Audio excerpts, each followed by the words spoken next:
ప్రియమైనటువంటి దేవుని పిల్లలారా, మరి కుటుంబం ఈ వార్షిక ఉపవాస కూడికలు అంటే సంవత్సరం కూడా అక్టోబర్ నెలలో ఈ యొక్క ఉపవాస కూడికలు జరిగించడం మరి ఆ కుటుంబానికి అలాగే ఈ కూడికల్లో మరి పాల్గొన్నటువంటి మనకి కూడా ఎంతో ఆశీర్వాదం. జకర్యా గ్రంథంలో దేవుడైనటువంటి యెహోవా ఒక మాట చదివిస్తూ ఉన్నాడు. మనందరికీ తెలిసినటువంటి పరిచయమైనటువంటి మాట. జకర్యా గ్రంథం 8వ అధ్యాయము 19వ వాక్యాన్ని చదువుకుందాం.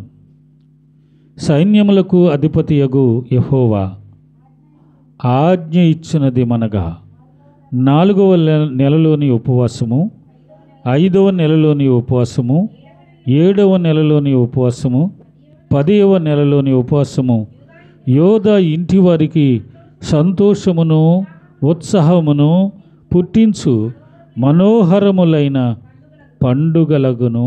కాబట్టి సత్యమును సమాధానమును ప్రియముగా ఎంచుడి. ప్రియులారా, మరి ఈ యొక్క వార్షిక ఉపవాస కూడికలు కొనసాగిస్తున్నటువంటి ప్రేమ విశ్వాసుల సహవాసం మరి ఆ సంఘానికి ఆ కుటుంబానికి నడిపిస్తున్నటువంటి దైవజనులకి మరి ఈ కూడికల్లో పాల్గొంటున్నటువంటి మనకు కూడా ఇవేంటంటే మనోహరములైన పండుగలంట. ఈ 3 దినాలు కూడా చాలా ఉత్సాహంతో మనం ఉండాలి, ఎంతో సంతోషంతో ఉండాలి. మరి ఎందుకంటే ఈ పండుగ దినాలన్నమాట. కనుక ఇక్కడ పరిచర్య చేయటంలో కానీ, కొడుకుల్లో పాల్గొనటంలో కానీ, పాటలు పాడడంలో కానీ, వాక్యం వినడంలో కానీ, మరి అన్ని విషయాల్లో కూడా మనం ఎంతో సంతోషంగా ఈ కొడుకుల్లో పాల్గొనేవారిగా మనం ఉండాలని దేవుని పేరట మీకు మనవి చేస్తూ ఉన్నాను. అది ఇశ్రాయేలు ఇంటి వారికి ఏ విధంగా ఆశీర్వాదమో మనకు కూడా అంత ఆశీర్వాదమని మీకు తెలియచేస్తూ ఉన్నాను. దేవుని పరిశుద్ధ గ్రంథం నుండి లూకా రాసినటువంటి సువార్త 12వ అధ్యాయము, లూకా రాసినటువంటి సువార్త 12వ అధ్యాయము 24వ వచనాన్ని చదువుకుందాం. కాకుల సంగతి విచారించి చూడుడి, అవి విత్తవు, కోయవు, వాటికి గరిసె లేదు, కొట్టు లేదు, అయినను దేవుడు వాటిని పోషించుచున్నాడు. మీరు పక్షుల కంటే ఎంతో శ్రేష్ఠులు. ప్రియ దేవుని సంగమా, ఈ మాట పలికినటువంటి వారు ఎవరయ్యా అంటే ప్రభు అయినటువంటి యేసుక్రీస్తు వారు. అక్కడున్నటువంటి ప్రజానీకంతో మాట్లాడుతూ ప్రభు అయినటువంటి యేసు పలికినటువంటి మాట ఏదయ్యా అంటే, కాకుల సంగతి విచారించి చూడండి, వాటిని గురించి విచారణ చేయండి, వాటిని పరిశీలన చేయండి, వాటి గురించి ఒకసారి తెలుసుకోండి, వాటి గురించి ఒకసారి ఆలోచన చేయండి అని చెప్తా ఉన్నాడు. ప్రియులారా, ఎందుకు కాకుల గురించి ఆలోచన చేయమంటున్నాడో ఈ రాత్రి కొన్ని విషయాలు మనం పరిశీలన చేద్దాం, ధ్యానం చేద్దాం అన్నమాట అండి. లోకంలో సృష్టిలో దేవుడు అనేక పక్షుల్ని సృష్టించాడు, చాలా గొప్ప గొప్ప పక్షులు ఉన్నాయి కదండి. మరి అందమైనటువంటి పక్షి నెమలి, మరి హంస కూడా ఉంది, చక్కగా మంచిగా నడుస్తుందట అది. అందుకని దాన్ని కొంత అందంగా నడిచే వాళ్ళని ఏమంటారు? హంస నడక అంటారు. అలాగే ఇలాగా చెప్పుకుంటూ పోస్తే పావురం ఉంది, అది మంచి పక్షి. అనేకమైనటువంటి గొప్ప గొప్ప పక్షులు ఉన్నాయి. ఆ పక్షుల గురించి విచారించండి అని చెప్పలేదు దేవుడు. ఏ పక్షుల గురించి చెప్పాడు? ఇప్పుడు కాకుల గురించి విచారించండి అంటే ఈ రాత్రి మనం ఒకటి ఆలోచన చేయాలి. దేవుడు కాకుల నుండి మనకు కొన్ని పాఠాలు నేర్పుతున్నాడు. చివరి ప్రభువు చెప్తూ ఏమన్నాడంటే, పక్షుల కంటే ఎంతో ఎవరు మనం. ఈ లోకములో ఉన్నటువంటి పక్షుల కంటే గొప్ప గొప్ప పక్షులు ఉన్నా ఆ పక్షుల కంటే మనుషుడు ఎంతో శ్రేష్ఠుడు. ఎందుకంటే అవి మాటతో సృష్టించబడ్డాయి. మనల్ని ఆయన స్వహస్తాలతో చేశాడు. దేవునికి స్తోత్రం కలుగును గాక. ప్రియమైన దేవుని సంగమా, లోకములో సృష్టిలో అనేకమైనటువంటి గొప్ప గొప్ప పక్షులు ఉన్నప్పటికీ దేవుడు కాకుల గురించి విచారణ చేయండి అంటే, కాకుల గురించి ఒకసారి పరిశీలన చేయండి, కాకుల గురించి ఆలోచన చేయండి. పరిశుద్ధ గ్రంథంలో ఒకసారి దేవుడు అంటాడు, సోమరి చీమల యొద్దకు వెళ్ళి వాటిని చూసి నేర్చుకో. మనిషికి ఎన్నో పాఠాలు నేర్పిస్తున్నాడు. ఈ లోకములో అన్ని జీవరాశుల కంటే శ్రేష్ఠుడు మనిషి. ఎందుకంటే దేవునిలా ఉన్నాడు మనిషి. తన స్వరూపంలో తన పోలికలో మనిషిని చేశాడు. అంటే దేవునిలాగా చేసుకున్నాడు మనిషిని. అందుకని ఈ సృష్టిలో అన్ని జీవరాశుల కంటే మనిషి చాలా శ్రేష్ఠుడు. అతనికి విచక్షణ జ్ఞానం ఇచ్చాడు. ఉన్న వాటికి జీవరాశులకి అన్నిటికీ, లోకంలో ఉన్నటువంటి జీవరాశులకి విచక్షణ జ్ఞానాన్ని ఇవ్వలేదు. విచక్షణ జ్ఞానం అంటే మంచి చెడులు ఆలోచించే గుణాన్ని ఇచ్చాడు. కానీ మంచి చెడులు ఆలోచించేవాడిగా మనిషి ఉండటం లేదు. ఏ కాడికి చెడే, మంచిని ఆలోచించేవాడుగా ఉండలేదు. ప్రియులారా, ఈ రోజున మనుషుల్లో చూస్తే భక్తి ఎక్కువైపోతుంది. ఏ చర్చిల్లో చూసినా జనం అంటున్నారు. మనకి పగలు మీరు చూస్తే మన రోడ్డు అంట అదొక కలరు వస్త్రాలు వేసుకుని వెళ్తున్నారు. ఎక్కడికో వెళ్తున్నారు, గుడికి. ఎంతమంది వెళ్తున్నారంటే చెప్పులు లేకుండా నడిచి ఎంతమంది వెళ్తున్నారంటే అంతమంది వెళ్తున్నారు. నేను ఎందుకు చెప్తున్నానంటే మాట, మనిషిలో భక్తి ఎక్కువైపోయింది. మనిషిలో భక్తి ఎక్కువైపోయింది, చెడు కూడా ఎక్కువైపోయింది. ప్రియమైనటువంటి దేవుని పిల్లలారా, ఈ రాత్రి ప్రభు మనతో మాట్లాడుతున్నటువంటి మాట ఇదే. అంటే కాకుల గురించి విచారించి చూడండి అని చెప్తా ఉన్నాడు. ఈ లోకంలో అనేక గొప్ప గొప్ప పక్షులున్న కాకుల గురించి విచారించి చూడమంటున్నాడు. ఈ కాకి ఏదో గొప్ప పక్షి అని కాదు. మన దృష్టిలో కాకి చాండాలపది కదండి. కాకిని ఎవరైనా పెంచుకుంటారా? నెమలనైనా పెంచుకుంటారు, హంసనైనా పెంచుకుంటారు, పావురాలను పెంచుకుంటారు కదండి. ఈ లోకంలో చాలా చాలా పక్షుల్ని కొంతమంది పెంచుకుంటారు, గోరింకలను పెంచుకుంటారు ఒక్కొక్కరు. కాకిని ఎవరైనా పెంచుకుంటారా? కాకిని ఎవ్వరూ పెంచుకోరు. ఎందుకంటే అది దానంత చాండాలపు పక్షి మరొకటి లేదు. కానీ ఆ చాండాలపు పక్షి అయినా ప్రభు మనకు గుర్తు చేస్తున్నాడు. కాకుల గురించి విచారించి చూడమని ప్రభు మాట్లాడుతూ ఉన్నాడు. ప్రియులారా, దాని కలరే ఫుల్ బ్లాక్ అన్నమాట అండి. రెండవది ఏది అంటే అది దొంగదనమాట అండి. మనం ఏదన్నా పట్టుకెళ్తుంటే వచ్చి పట్టుకుని వెళ్ళిపోతూ ఉంటాయి. బాగా ఎక్కువగా చిన్నపిల్లల దగ్గర. చిన్నపిల్లలు ఏమన్నా కొట్టు దగ్గర నుంచి పప్పులు అయ్యి కొనుక్కుని వెళ్తున్నారనుకోండి, పట్టుకుని వెళ్ళిపోతాయి.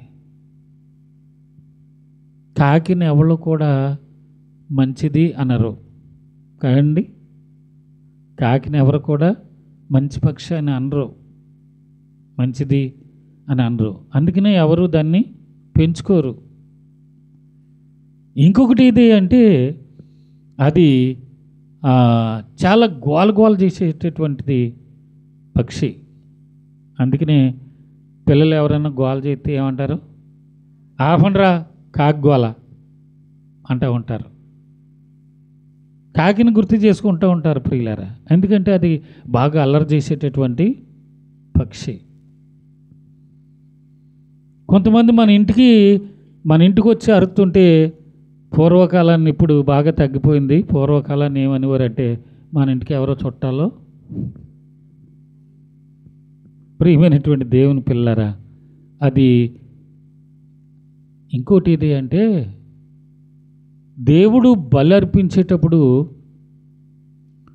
పావురపు జంట ఏమన్నాడు? పావురాలు జంట అన్నాడు కానీ కాకుల జంట అని అనలేదు. అంటే బలికి పనికిరాని పక్షి కదా. బలికి కోళ్ళని బలిచ్చేవాళ్ళు, పావురాల్ని బలిచ్చేవాళ్ళు. పావురాల జంట, గువ్వల జంట అన్నాడు ప్రభు. పావురాల జంట, గువ్వల జంట, కానీ కాకుల జంట అనలేదు. ఎందుకంటే అది బలికి కూడా పనికిరాని పక్షి.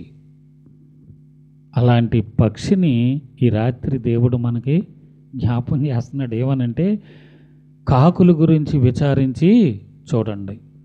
విచారించి చూడండి అని ఎందుకు చెప్తున్నాడంటే, వాటిని గురించి మీరు కొన్ని పాఠాలు ఆ పిల్లోడిని చూడు అంటూ ఉంటాం మన పిల్లలకి. ఆ పిల్లోడిని ఎందుకు చూపిస్తున్నాం మన పిల్లలకి? వాడిని చూసి కొన్ని నేర్చుకోరా. చిన్నప్పుడు నేను మా ఇంటి పక్క కుర్రోడు కూడా స్కూల్కి వెళ్ళేవాళ్ళం. సాయంకాలం వచ్చేటప్పటికి నా బట్టలు బాగుండి వాడి బట్టలు ఫుల్గా మాసిపోయి ఉండి అలా అమ్మ ఉతికేసేది పట్టుకొని. అంటే బట్టలు ఉతకడం కాదు, ఆడిని ఉతికేసేది పట్టుకొని. ఆ పిల్లడు బట్టలు ఎలాగ ఉన్నాయి, నీ బట్టలు ఎలా ఉన్నాయి? ఆ రోజు దెబ్బలు తినేటివే.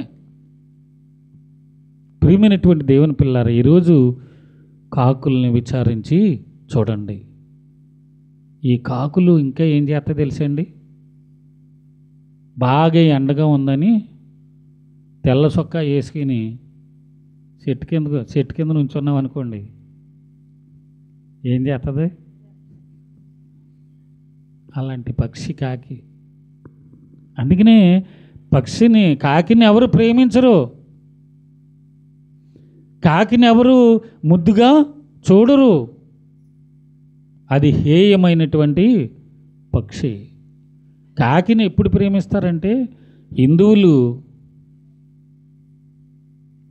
ఎవరైనా చచ్చిపోయినప్పుడు పిండం పెట్టేటప్పుడు ఒక్క కాకి అయినా రావట్లేదేంటి, కాకుల కోసం ఎదురు చూస్తారనమాట అండి. ఇంకప్పుడు తప్ప ఇంకెప్పుడు కాకి వస్తే బాగున్ను అని చూడరు. కాకి అంత అసహ్యమైన పక్షి ప్రియులారా. ప్రభువు ఏమంటున్నాడంటే, ఈ రాత్రి కాకుల గురించి విచారించి చూడండి. అంటే అర్థం ఏంటంటే, వాటిని చూసుకొని నేర్చుకోండి. ఈ మనిషికి బుద్ధి లేదు. జీవరాశి అన్నింటికంటే శ్రేష్ఠుడిగా దేవుడు చేసినా వీడు మనిషిలాగా జీవించడం లేదు. అందుకని కాకులను గురించి విచారణ చేయండి. వాటిని గురించి కొన్ని పాఠాలు, అంటే కాకి మనకు కొన్ని పాఠాలు ఈ రాత్రి నేర్పిస్తూ ఉన్నది ప్రియులారా. ఏంటి ఆ పాఠాలు అంటే, ఒకటి, కాకుల్లో ఉన్నది ఐక్యత. కాకుల్లో ఉన్నది ఏంటి? ఐక్యత. ఎప్పుడెప్పుడునంటే, ఏదన్నా తినేది అక్కడ పెట్టామనుకోండి, అది ఒకటే వచ్చి తిందో. మీరు గమనించారో లేదో, చాలా కాకులను పిలుస్తుంది. మనం పిలుస్తామా? మనం బిలం. మనకి ఏదైనా దొరికిందనుకో మనం వెళ్ళిపోతాం. అక్కడెక్కడో చేపలు పడుతున్నారంటే ఎవరికీ చెప్పకుండా వెళ్ళిపోతాం. ఇంకొకటి తినకూడదు. ప్రియమైనటువంటి దేవుని పిల్లరా, అది చాండలుపుదే, అసహ్యమైందే, బలికి అనర్హమైందే, చూడ్డానికి అందముగా లేనిదే, అల్లరి చేసేదే. కానీ దానిలో ఉన్నది ఏదే అంటే ఐక్యత. అంటే కాకుల్లో ఐక్యత ఉంది. ప్రభువు వేళ ఎందుకు చెప్తున్నాడంటే కాకుల్ని మనం సొంతంగా చెప్పుకోవట్లేదు. ప్రభువు చెప్పిన మాట అది. కాకుల గురించి విచారణ చేయండి. ఎందుకు విచారణ చేయమంటున్నాడంటే వాటిలో ఉన్నది ప్రాముఖ్యమైనది ఏది అంటే ఒకటి ఐక్యత. అది తినేటప్పుడు 4 కాకిలను పిలుస్తుందండి. మనం తినేటప్పుడు చాటును కూర్చుని తింటాం, చాటును కూర్చుని తింటాం. ఎవరికి తెలియకుండా. నేను పనిచేసే గుంటూరులో ఒక ఆయన అన్నం తింటున్నాడు, మాంసం కూర అనమాట. ప్రతి ఆదివారం ప్రతి కుటుంబంలో ప్రతి ఇంటి దగ్గర మాంసం వండుకుంటారు. గుంటూరు జిల్లా ప్రతి ఇంట్లోనూ పండుగ అనమాట. ఆదివారం వచ్చిందంటే గుంటూరు జిల్లా అంతా పండుగే. అన్నం తింటున్నాడు. వాళ్ళ అత్తగారు వస్తుంది. తాతయ్య మామ వస్తుంది అన్నాడు. తలుపులు వేసేరా అంటున్నాడు. మనిషిలో ఉన్నది అది. ఆమె కూడా వస్తుంది, ఆమె కూడా కొద్దిగా అన్నం పెట్టండి తింటుందా అని అంటలేదు. చూడండి ఎంత మంచివాడో మనిషి. దాంట్లో అర్థమైపోతుంది మీకు. పక్షాలకు కాదు, మనం ఏదన్నా గోడ మీద ఇలా పెడితే అది ఒక్కటే వచ్చి తిందండి. 4-5 కాకిల్ని కావు కావు కావు కావుమంట ఉన్న వాటిని పిలుస్తుంది. అది తినే విషయంలో ఐక్యత. రెండవది ఏది అంటే ఏదైనా శత్రువు పొంచి చూస్తున్నప్పుడు అప్పుడు కూడా 4 ఆటల్ని పిలుస్తుంది. కావు కావు కావుమని అన్నీ వచ్చి చేరేస్తాయన్నమాట అండి. నేను మా డాబా మీదకి ఎక్కినప్పుడు మా డాబా పక్కనే కొబ్బరి చెట్టు ఉంది. ఆ కొబ్బరి చెట్టు మీద గూడు పెట్టుకుంటుంది కావాలి, మనకు తెలీదు. మరి గుడ్లు పిల్ల కూడా ఉన్నదేమో. నేను ఎక్కితే చాలు మరి దాన్ని ఆటలను ఏమన్నా చేసేస్తున్నానో మరి ఏంటో, ఈ తల మీదకి వచ్చి సరిచేయటం, ఇంకా 4-5 కాకులను 10 కాకులను పిలవడం. దానికి ఏదైనా ప్రమాదం ముంచి వస్తున్నప్పుడు, ఏదైనా శత్రువు వస్తున్నాడు అనుకున్నప్పుడు 4 ఆటల్ని పిలుస్తుంది అన్నమాట. కానీ మనుషులు మనం ఏం చేస్తాం? ఎవరికి చెప్పం. ఏమండి, భర్త కొట్టినందుకు బాధపడలేదట తోటికోళ్ళు, ఎవరికి తెలియకూడదు కొట్టినట్టు. తోటికోళ్ళు తొంగు చూసిందని బాధపడ్డదట, సిగ్గుపడిందట. అంటే మనం ఎవరికి తెలియనీయం. కాకి ఐక్యతగా నలుగురిని పిలుచుకుని నలుగురికి తెలియజేస్తుంది. తినే విషయంలో ఐక్యత కలిగి ఉంటుంది. రెండవది ఏదన్నా శత్రువు పొంచి ఉన్నప్పుడు ఐక్యత కలిగి ఉంటుంది. మూడవది ఏది అంటే ఏదైనా కాకి చచ్చిపోతే అన్నట్లను పిలిస్తే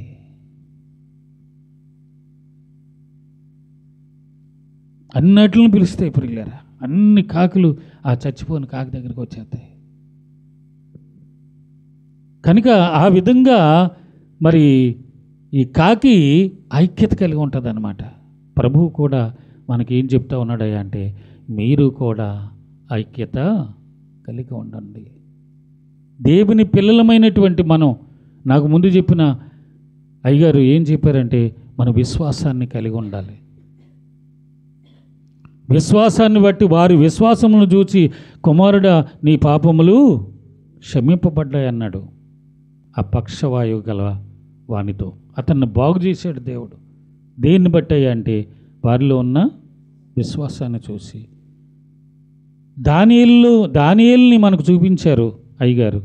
విశ్వాసం కలిగి ఉంటూ మనం ఏం చేయాలంటే అనేక మంది వానిలో ఏదైనా హేతువు కోసం వాళ్ళు ఎదురు చూస్తుంటే ఏ నెపము ఏ నేరం ఆయనలో వాళ్ళు కనుగొనలేకపోయారు.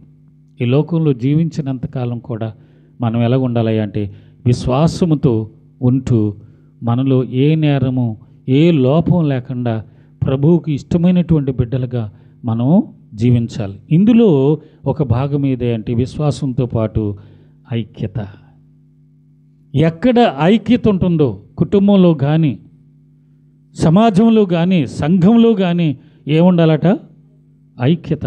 ఐక్యత ఎక్కడ ఉంటుందో అక్కడ ఏముంటుందట?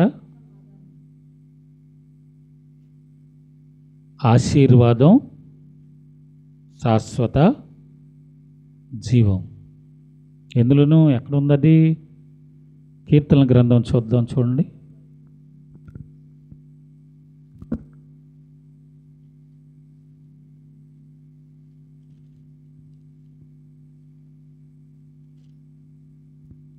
నూట 33వ కీర్తన 3వ చరణం. హెర్మోను మంచు వల్లే ఉండను. ఏది? ఐక్యత. ఆశీర్వాదమును. చాలు. ఎక్కడైతే ఐక్యత ఉంటుందో అక్కడ ఆశీర్వాదం, శాశ్వత జీవం ఉంటుంది. కనుక ప్రభు ఈరోజు కాకుల ద్వారా మీరు ఏం నేర్చుకోండి అని చెప్తామన్నాడయ్యా అంటే ఐక్యత. ఏమి ఐక్యత? మంచికి ఐక్యత.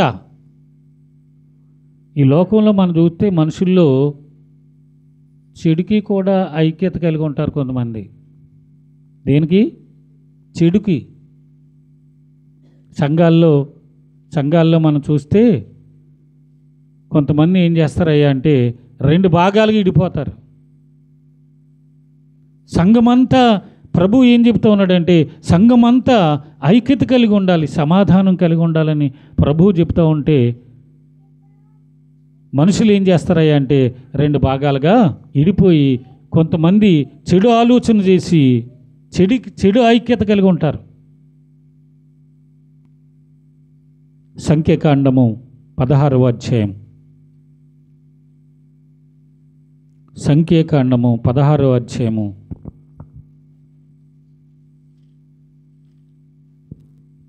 2వ వచనాన్ని గమనిద్దాం. ఇశ్రాయేలీయులలో పేరు పొందిన సభికులను, అంటే సభ్యులు అన్నమాట అండి, సంఘ సభ్యులు, సమాజ ప్రధానులైన 250 మందితో మోషేకు ఎదురుగా లేచి మోషే అహరోనులకు విరోధముగా పోగుపడి. ఎవరితో పని లేదంటున్నారు? చాలా సంఘాల్లో కొంచెం పాటలు పాడడం వస్తుంది, ప్రార్థన చేయడం వస్తుంది, వాక్యం చదవడం వస్తుంది, 2 మాటలు చెప్పడం వస్తుంది. ఇంకంతే పాస్టర్ గారి మీద వ్యతిరేకంగా లెగిస్తారనమాట. అంటే కొంతమందే, మళ్ళీ కొంతమంది పాస్టర్ గారికి సపోర్ట్గా ఉంటారు, కొంతమంది వ్యతిరేకం అయిపోతారనమాట అండి. ఈ పాస్టర్ గారు మాకు ఇక పని లేదు, ఇక్కడ మోషే అహరోనులు మీతో మాకు పని లేదు అంటున్నారు. అక్కడ ఉన్నటువంటి ఎంతమంది? 250 మంది. ప్రియులారా, దైవజనులకి వ్యతిరేకంగా నిలబడేటటువంటి ఐక్యత ఇది. అంటే చెడు ఐక్యత అన్నమాట. చెడుకి కూడా ఐక్యత కలిగి ఉంటారు. కానీ ప్రభు అంటున్నాడు, మీరు కాకుల ద్వారా ఐక్యత అనేది నేర్చుకోండి. కాకులు తినే దగ్గర, చనిపోయిన దగ్గర, అలాగే శత్రువు పొంచి చూసినప్పుడు అవి చాలా ఐక్యత కలిగి ఉంటాయి. దేవుని బిడ్డలమైనటువంటి మనం కూడా ఏం కలిగి ఉండాలట? ఐక్యత కలిగి ఉండాలి. చెడుకి ఐక్యత కలిగి ఉండకూడదు. ఈ లోకంలో చాలామంది మనుషులు చెడుకి ఐక్యత కలిగి ఉంటారు. అందరూ కలిసిపోయి చెడు చేయాలనేటువంటి ఆలోచన. ఇక్కడ సంఖ్యాకాండంలో ఆ మోషేకు అహరోనులకు వాళ్ళు వ్యతిరేకంగా నిలబడి చెడు చేయడానికి వాళ్ళు వ్యతిరేకంగా ఐక్యత కలిగి ఉన్నప్పుడు దేవుడు ఏం చేశాడో తెలుసండి? భూమి నువ్వు నెరిచి వీళ్ళనందరినీ మింగివేయి అని చెప్పాడు. చూడండి 30వ వచనం, 16వ అధ్యాయము 30వ వచనాన్ని గమనిద్దాం. అయితే యెహోవా గొప్ప వింత పుట్టించుట వలన వారి ప్రాణములతో పాతాళములో కూలినట్లు భూమి తన నోరు తెరిచి వారికి కలిగిన సమస్తమును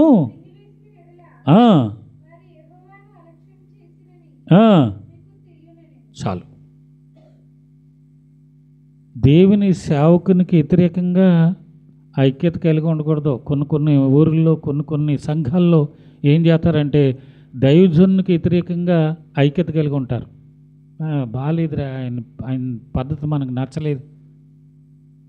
దైవ సేవకులకి వ్యతిరేకంగా ఐక్యత కలిగి ఉంటారు ప్రియులారా. ఇక్కడ మోషే ఆహారులకు వ్యతిరేకంగా నిలబడ్డారు కనుక అది చెడు ఐక్యత. మనం దేనికి ఐక్యత కలిగి ఉండాలా? మంచి చేయడానికి ఐక్యత కలిగి ఉండాలి. అది చెడుకి ఐక్యత కలిగి ఉండకూడదు. చెడు చేయడానికి ఐక్యత కలిగి ఉంటే అది మనకి ఇబ్బంది. ఇంకొక విషయాన్ని మనం గమనిస్తే ఆదికాండం 11వ అధ్యాయము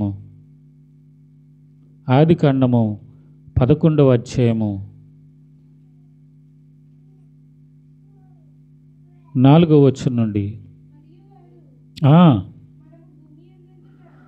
మరియు వారు మనము భూమి యందంతటా చెదిరిపోకుండా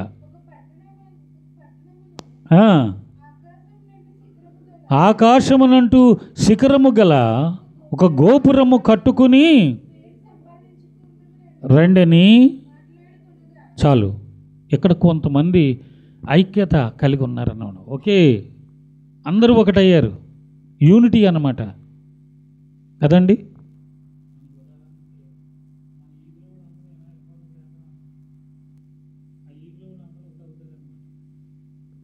ఏం చేయడానికి? ఆ పండుగ చేయడానికి. ఇక్కడ ఏం చేస్తున్నారయ్యా అంటే ఇక్కడ ఉన్నటువంటి వాళ్ళందరూ కూడా ఐక్యత కలిగి మనందరం ఒకే మాట మీద ఉండి మనం ఏం చేద్దామంటే ఆకాశమునంటూ ఒక పట్టణాన్ని కడదాం, శిఖరమును గల గోపురము కట్టుకుని పేరు సంపాదించుకుందాం రండి అని వాళ్ళు ఆలోచన చేసి కట్టడాన్ని మొదలుపెట్టారు ప్రియులారా. ఇది ఏ ఐక్యత అంటే దేవునికి విరుద్ధమైన ఐక్యత. ఏ ఐక్యత? దేవునికి విరోధమైన ఐక్యత. కొన్ని రోజుల నుండి మరి ప్రేమ విశ్వాసుల సహవాసం వీరు మరి ప్రార్థన చేయమన్నారు కూడికల కోసం. నిజంగా ఇది మంగళవారం రాత్రి నుంచి జరగాల, ఈ రాత్రితో అయిపోవాలా. చాలా ఎక్కువ శనివారం ఆదివారం వచ్చే వరకు కూడా ఉంటాయి అన్నమాట ఈ కూడికలు. కానీ ఈ సంవత్సరం ముందుగానే పెట్టారు, అంటే ఆదివారానికి ముందుగానే అయిపోయేలా. కానీ మన తలంపులు వేరు, దేవుని తలంపులు వేరు. శనివారంతో ముగించి ఆదివారం చక్కగా మళ్ళీ ఆరాధనలో పాల్గొనేలాగ దేవుడు గొప్పగా ఏర్పాటు చేశాడు. దేవునికి స్తోత్రం కలుగును గాక. హల్లెలూయా.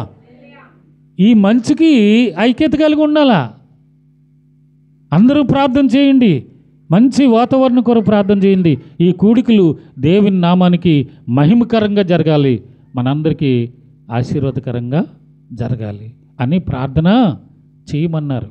ఈ మంచికి మనం ఐక్యత కలిగి ఉండాలి తప్ప చెడుకి మనం ఐక్యత కలిగి ఉండకూడదు. ఇక్కడ దేవునికి వ్యతిరేకంగా ఉన్నటువంటి ఐక్యత అనమాట అండి. ఇది కూడా చెడు ఐక్యతే. ఎందుకు చెడు ఐక్యత అంటున్నానంటే దేవుణ్ణి ఆలోచన చేయకుండా చేసే పని. ఇందాకేమో దైవజనులకు వ్యతిరేకంగా చేసినటువంటి ఐక్యత, ఇదేమో దేవునికి వ్యతిరేకంగా చేసేటటువంటి ఐక్యత. చూడండి, దేవునికి వ్యతిరేకంగా వీళ్ళు చేస్తున్నారు కనుక 6వ వచనం నుండి కొన్ని మాటలు చదువుదాం. అప్పుడు యెహోవా, ఇదిగో జనము ఒక్కటే, వారికి అందరికీ భాష ఒక్కటే, వారు ఈ పని ఆరంభించి ఉన్నారు. ఇక మీదట వారు చేయదలచు ఏ పని అయినను చేయకుండా వారికి ఆటంకమేమీ ఉండదు గనుక మనము దిగిపోయి వారిలో ఒకని మాట ఒకనికి తెలియకుండా అక్కడ వారి భాషను తారుమారు చేయదము రెండని. చాలు, దేవుడు దిగి వస్తున్నాడు భూమి మీదకి. ఎందుకు? ఎందుకేం జరిగింది? మోషే అహరోనుల మీద వాళ్ళు వ్యతిరేకంగా ఐక్యత చేశారు కనుక, చెడు ఐక్యత చేశారు కనుక దేవుడు ఏం చేశాడంటే వాళ్ళందరినీ కూడా భూమిని మింగిమన్నాడు. భూమి నెరిచి ఏం చేసిందంటే అక్కడ ఉన్నటువంటి వారిని, వారికి కలిగిన, చెప్పాలా, చదివింది ఈ అమ్మాయి, వదిలేసింది, సమస్తమును మింగివేసింది భూమి. ప్రియులారా, ఇప్పుడు ఏం జరుగుతుంది అంటే దేవుడు చూశాడు. ఎందుకంటే మనం ఏం పని చేసినా మంచి చెయ్యాలి, ఆ మంచికి ఐక్యత కలిగి ఉండాలి, చెడుకి ఐక్యత కలిగి ఉండకూడదు. చాలామంది చెడుకి ఐక్యత కలిగి ఉందాం, రండిరా ఇటువైపు రండి అంటే అటువైపు వెళ్ళిపోతారు చాలామంది. అది వాళ్ళకి ఆశీర్వాదము కాదు. ఇందాక చెప్పాను, ఎక్కడైతే మంచి ఐక్యత ఉంటుందో అక్కడ ఆశీర్వాదము, శాశ్వత జీవం. దేవునికి స్తోత్రం కలుగును గాక. ఇక్కడ ఏం జరుగుతుంది అంటే దేవుడు చూసాడు వాళ్ళ కట్టడం, వాళ్ళందరికీ భాష ఒకటే, వాళ్ళందరూ ఒకటే, వాళ్ళ భాష ఒక్కడే. ఇక్కడ మనందరికీ ఒకే భాష కదండి. నేను మాట్లాడే మాట మీ అందరికీ అర్థమవుతుంది, అంతేనా? ఇంగ్లీష్లో మాట్లాడిననుకోను కొంతమందికి అర్థం కాదు, అంతే కదా. ఇప్పుడు ఈ అమ్మాయితో ఇంగ్లీష్ మాట్లాడాననుకో ఈ అమ్మాయికి అర్థమవుతుంది.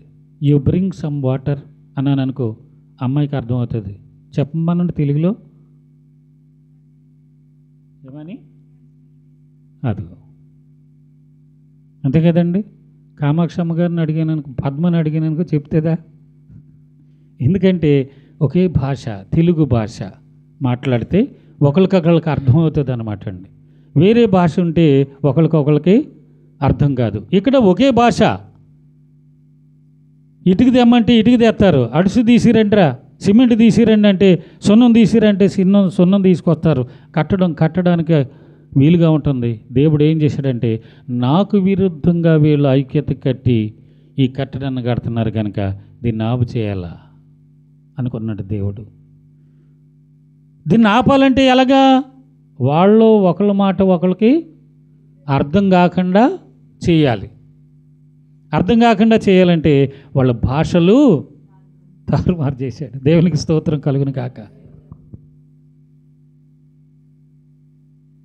పాస్టర్ గారు, మోహన్ రావు గారు డ్రమ్ము తీసి రమ్మంటే ఏదేదో ఇంకోటి ఏదో పాటల పుస్తకం తీసుకొస్తుంది. అంటే భాషలు అర్థం కాకుండా వాళ్ళకి ఇటుకలు తాపి మేస్త్రి ఇటుక తెమ్మంటే వాడు ఏం తెస్తున్నాడంటే సున్నం తెస్తున్నాడు. ఈ సున్నం బొచ్చు ఏం చేస్తున్నాడంటే వాడు మొహం మీద పడేస్తున్నాడు. నేనేం తెమ్మన్నాను? ఇటుక తెమ్మన్నాను, నువ్వేం తెస్తున్నావు అంటే వాళ్ళ భాష తారుమారు చేసాడు దేవుడు. వీడు ఇటుక తెమ్మంటే వాడికి సున్నంలాగా వినపడుతుంది. ప్రియులారా, ఐక్యత అనేది ఎలా ఉండాలి అంటే మంచికి ఐక్యత కలిగి ఉండాలి, మనకు మేలుకరంగా ఉండాలి, ఇతరులకి మేలుకరంగా ఉండాలి. ఆ ఐక్యతను మనం కలిగి ఉండాలి. ప్రియులారా, దేని నుంచి నేర్చుకుంటున్నాం ఐక్యత? చెప్పాలా? కాకుల గురించి మీరు విచారణ చేయండి.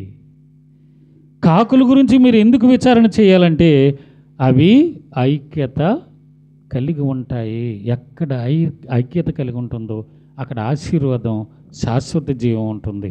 ఒక విషయాన్ని మనం గమనిస్తే అపుస్తుల కార్యాల గ్రంథం 2వ అధ్యాయం, అపుస్తుల కార్యాల గ్రంథం 2వ అధ్యాయం 1వ వచనం నుండి మనందరికీ తెలిసిన సందర్భం ఇది. పెంతెకోస్తు పండుగ దినము వచ్చినప్పుడు అందరూ ఒక చోట, అందరూ అంటే ఎంతమంది చెప్పాలా? అందరూ అంటే ఎంతమంది? అక్కడ లెక్క చెప్పలేదు. 120 మంది. 120 మంది ఒక మేడగదిలో ఏం చేస్తున్నారు? ప్రార్థన చేస్తున్నారు. ఒక చోట కూడి ఉన్నారు. అక్కడికి ఏమొచ్చిందయ్యా అంటే, అప్పుడు వేగముగా వీచు బలమైన గాలి వంటి ఒక ధ్వని ఆకాశము నుండి అకస్మాత్తుగా వారు కూర్చుండి ఉన్న ఇల్లంతయో నిండెను.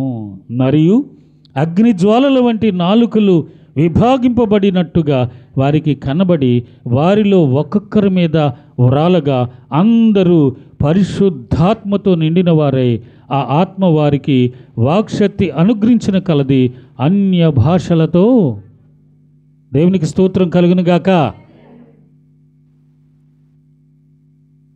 ఇక్కడ కొంతమంది కూడి ఉన్నారు,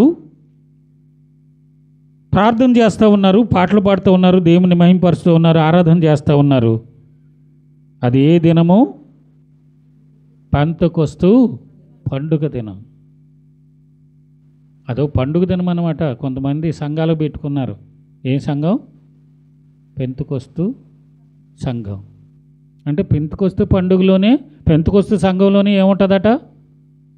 పరిశుద్ధాత్మ ఉంటుందని వాళ్ళు ఏం పెట్టుకున్నారు? పెంతెకొస్తు సంఘం అని పెట్టుకున్నారు. పెంతెకొస్తు అనేది ఏదే అంటే అది పండుగ దినం. ఇశ్రాయేలు ప్రజలకి పండుగ దినం. పెంతెకొస్తు అనే దానికి అది హీబ్రూ భాషలో ఉన్నటువంటి మాట అన్నమాట అండి. దానికి అర్థం ఏంటంటే 50వ దినము. మనకి మళ్ళీ అది వెళ్తే మన పాత నిబంధన గ్రంథంలోకి వెళ్ళాలి. 50వ దినము. 50వ దినాన్ని వాళ్ళు కూడుకుని, ఇప్పటికీ వాళ్ళు ఇశ్రాయేలు ప్రజలు ఈ పెంతెకొస్తు పండుగ చేసుకోవాలి వాళ్ళు. అయితే మొట్టమొదటిగా ఈ పెంతెకొస్తు పండుగ దినాన్ని ఇశ్రాయేలు ప్రజలు ఎంతమంది అయ్యా అంటే 120 మంది కూడుకుని ప్రార్థన చేస్తున్నారు. వారి మీదకు పరిశుద్ధాత్మ వచ్చింది. ఎందుకు వచ్చిందో చెప్పనా? ఐక్యత కలిగి ఉన్నారు. ఐక్యత అంటే అర్థం ఏంటంటే ఒకే మనసు. భర్తది ఒకే మనసు ఉండాలా, భార్యది. భర్త చేద్దామంటే అలాగే చేయడానికి లేదు అనకూడదు. భార్య, ఇద్దరూ ఒకే మనసు కలిగి ఉండాలి. సంఘం కూడా పాస్టర్ గారు అమ్మ ఎలా చేద్దామంటే అలాగే చేద్దామండి, అందరూ ఒకే మనసు. అట్లా చేస్తే ఎలాగండి అని కొంతమంది, ఎలా చేస్తే బాగుంటుంది కదండి కొంతమంది. ఏమన్నా చేయగలరా? ఏమన్నా కార్యక్రమం చేయగలరండి? ఐక్యత ఉన్న కూడా ఏదైనా జరుగుతుంది. ఇలా ఐక్యత కలిగి ఉన్నారు, ఒకే మనసు. ఆదిలో వాళ్ళలో దేవుని సంఘంలో చేర్చబడిన వాళ్ళు ఆదిలో 120 మంది. ఫస్ట్ వాళ్ళు ఏమీ లేదంటే అసూయ, ద్వేషం, కల్మషం ఏమీ లేదు. కుతంత్రాలు లేవు, కలహాలు లేవు. ఇప్పుడు ఎలాగొంది తెలుసా? ప్రార్థనే అసూయ, ప్రార్థనే కలహాలు. వాళ్ళు మీటింగ్స్ పెట్టారు, మనం కూడా మీటింగ్స్. వాళ్ళు పెద్ద పెద్ద బాక్సులు పెట్టారు, మనం కూడా. అది కదా దేవునికి ఇష్టమైన ఐక్యత, దేవునికి ఇష్టమైన మనసు మనం కలిగి ఉంటూ దేవుని మనం ఆరాధన చేయాలి. కాకుల నుండి మనం నేర్చుకున్న మొట్టమొదటి పాయింట్ ఏది అంటే ఐక్యత. రెండవది ఏది అంటే చెప్పుకుని ముగించేసుకుందాం మనం. రెండవది సమయం 9:25 ఒక్క 5 నిమిషాల్లో ముగించేసుకుందాం. రెండవ విషయం వాటి నుండి నేర్చుకునేటటువంటిది ఏదయ్యా అంటే కాకులు దేవుని మాట విన్నాయి. రాజుల మొదటి గ్రంథం 17వ అధ్యాయం. రాజుల మొదటి గ్రంథం 17వ అధ్యాయం 4వ వచనం నుండి కొన్ని మాటలు. ఆ వాగునీరు నువ్వు త్రాగుదువు. కాదు, ఈ మాటలు ఎవరితో చెప్పుతున్నారు? ఒక ఆయన చెప్తున్నాడు, ఒక ఆయనతో. ఏమని చెప్తున్నాడు? ఆ వాగునీరు నీవు త్రాగుదువు, అచ్చటికి నీకు ఆహారము తెచ్చినట్లు నేను కాకోలమునకు. ఎవరు చెప్తున్నారు? ఎవరు చెప్తున్నారు ఈ మాటలు? దేవుడైనా ఎవరికి చెప్తున్నారు? ఏలియాకి. దేవుని సేవకుడైన ఏలియాకి చెప్తున్నాడు దేవుడు. ఏమనంటే, ఇదిగో నువ్వు కేరీతు వాగు దగ్గరికి వెళ్ళు. ఆ కేరీతు వాగు దగ్గర నువ్వు ఉంటే ఆ వాగు నీరు తాగుతావు. నువ్వు నీకు ఆహారము తెచ్చినట్లు నేను ఎవరికి ఆజ్ఞాపించాను?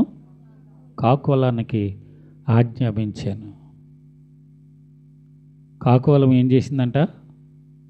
6వ వచనం చూడండి. ఉదయమందు రొట్టెను మాంసమును. చూడండి, ఉదయము సాయంకాలం ఎవరికి తీసుకొస్తున్నాయి? దేవుని సేవకునికి తీసుకొస్తున్నాయి. ఎవరు? కాకులు తీసుకొస్తాయండి. మాంసం ముక్క కనపడితే ఏమన్నా ఉంటాయా? అవి పట్టుకుంటాయి. ఇక పట్టుకుని పారిపోవడమే. ఇంకా రొట్టెను మాంసమును తీసుకొస్తున్నాయి. ఎవరి దగ్గరికి? ఏలియాకి తీసుకొస్తున్నాయి. అంటే మనకి అది అసహ్యమైన పక్షి అయినప్పటికీ, అది చాండాలు పక్షి అయినప్పటికీ, అది ఏహేయమైనటువంటి పక్షి అయినప్పటికీ దేవునికి మాత్రం దేవుని మాట విన్నాయి. అంటే కాకుల నుండి మనం నేర్చుకునేది ఏదే అంటే, మీరు కూడా దేవుని మాట వినాలి. వింటున్నామా?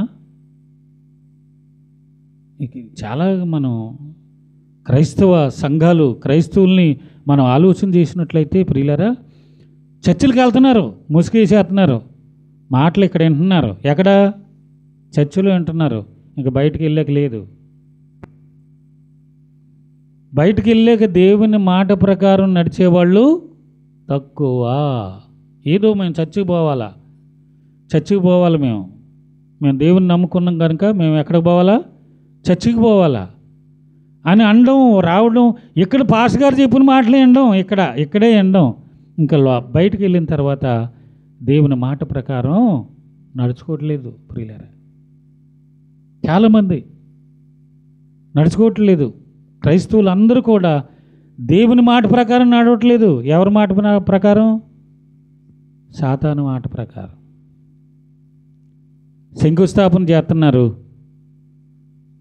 సాతాను ఏం చెప్తాడంటే, నవధాన్యాలు వేయి అని చెప్తాడు. దేవుడు ఏం చేస్తున్నాడంటే, నూనె వేసి ప్రార్థన చేయి. ఎవరైతే బలహీనంగా ఉన్నారో వారికి నూనె రాసి. సాతాను ఏం చెప్తాడంటే, నవధాన్యాలు వేయి, ఆవు పాలేయి, కొబ్బరికాయ కొట్టు.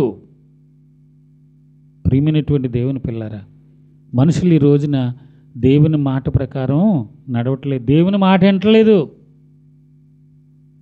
సాతాను మాట వింటూ ఉన్నారు. ఇది ఎక్కడి నుంచి వచ్చిందయ్యా అంటే, ఏదైనా తోటలో అవ్వమ్మ గారు నుండి, ఆదాము ద్వారా నుండి ఈ మనిషికి వచ్చింది. ఎవరి మాట వినడం? అపవాది మాట వినడం. దేవుని మాట వినడం లేదు, ఊరికే పేరుకి. కనుక కాకులు ఏం చేసాయంటే దేవుని మాట విన్నాయి ప్రియులారా.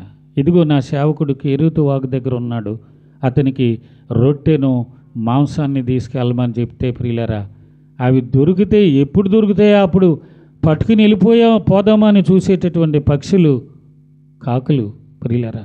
అలాంటి కాకులు దేవుని మాట విన్నాయి. అందుకే ఈ రాత్రి ఏం చెప్తున్నాడంటే, కాకులను గూర్చి మీరు విచారణ చేయండి. ఎందుకు విచారణ చేయాలి అంటే, వాటి నుండి మీరు కొన్ని పాఠాలు కాకి మనకు పాఠం. ఎంత దౌర్భాగ్య స్థితితో చూడండి. దేవుని స్వరూపంలోనూ దేవుని పోలికలోనూ ఈ మనిషిని మనల్ని సృజిస్తే, దేవుడు మనల్ని సృజిస్తే ఈ మనిషి ఏం చేస్తున్నాడు తెలుసండి? దేవుని మాట ప్రకారం నడవట్లేదు. అందుకని ఏం చెప్తున్నాడు అంటే, కాకులను చూసి కొన్ని పాఠాలు మీరు నేర్చుకోండి. అవి ఐక్యత కలిగి ఉన్నాయి. రెండవది దేవుని మాట వినేవిగా ఉన్నాయి. మనిషి దేవుని మాట వినడం లేదని లెక్క. కాకుల గురించి విచారణ చేయండి అంటే అర్థం ఏంటి? మనుషుడు ఐక్యత కలిగి లేడని. రెండు, దేవుని మాట వినేవాడిగా లేడని. వాటిని చూసి మీరు నేర్చుకోండి.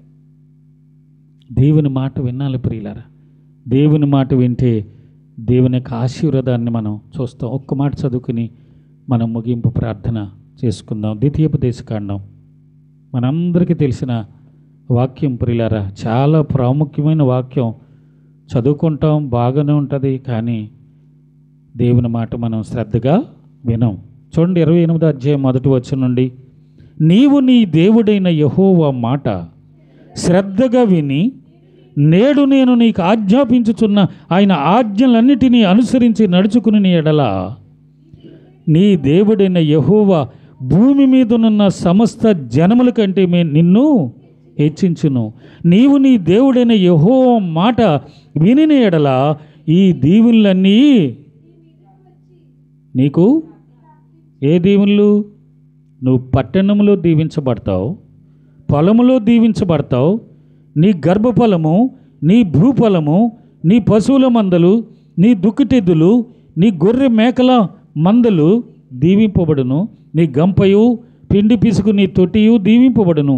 నీవు లోపలికి వచ్చినప్పుడు దీవింపబడతావు, వెలుపలకు వెళ్ళినప్పుడు దీవించబడతావు.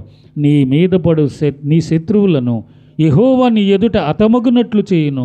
వారొక త్రోవను నీ మీదకి బయలుదేరి వచ్చి 7 త్రోవల నీ ఎదుట నుండి నీ కొట్లలో నీవు చేయి ప్రయత్నములన్నిటిలోనూ నీకు దీవెన కలుగునట్లు యెహోవా ఆజ్ఞాపించు. నీ దేవుడైన యెహోవా నీకు ఇచ్చుచున్న దేశంలో ఆయన నిన్ను ఆశీర్వదించును. నీవు నీ దేవుడైన యెహోవా ఆజ్ఞలను అనుసరించి ఆయన మార్గంలో నడుచుకుని ఎడల యెహోవా నీకు ప్రమాణము చేయనట్లుగా ఆయన తనకు ప్రతిష్ఠిత జనముగా నిన్ను. ఇలా అనేక దీవెనలు ఉన్నాయి ప్రియులారా, అనేక ఆశీర్వాదాలు ఉన్నాయి. ఈ ఆశీర్వాదాలన్నీ నీకు ప్రాప్తించును, నీ మీదికి వచ్చి నీకు ప్రాప్తించును. ఈ దీవెనలన్నీ మీరు ఒక్కొక్కటి లెక్క పెట్టుకొని ఇంటికి వెళ్ళే చదువుకొని ఆ దీవెనలన్నీ తప్పనిసరిగా మనం పొందుకుంటాం ప్రియులారా. ఎప్పుడు? నీ దేవుడైన యెహోవా మాట శ్రద్ధగా వినాలంటే ఎక్కడే మరి క్రైస్తవులు అందరూ ఏం చేస్తున్నారంటే చర్చిలోకి వెళ్ళాకే వినడం, ఇంక బయటికి వెళ్ళాక దాని పని లేదు. మన ఇష్టమే, మన ప్రెస్టేజు, మన యుగో, మనమే మనం గెలవాలి, మన ఇష్టానుసారంగా ప్రవర్తించడం. దేవునికి భయపడేవారుగా బయట మనం ఉండటం లేదు ప్రియులారా. కనుక దేవునికి భయపడాలి, దేవునికి లోబడాలి, దేవుని మాట వినాలి. అప్పుడే మనం ఆశీర్వదించబడతాం. దేవుని చిత్తమైతే రేపు రాత్రికి ఇంకా కొన్ని పాయింట్లు కాకుల నుండి మనం నేర్చుకుందాం. దేవుడు మరి మన వినికిడిలో ఈ యొక్క వాక్యాన్ని ఆశీర్వదించి అభిషేకించును గాక. ఆమె సమయం ఇచ్చిన అయ్యగారికి వందనాలు.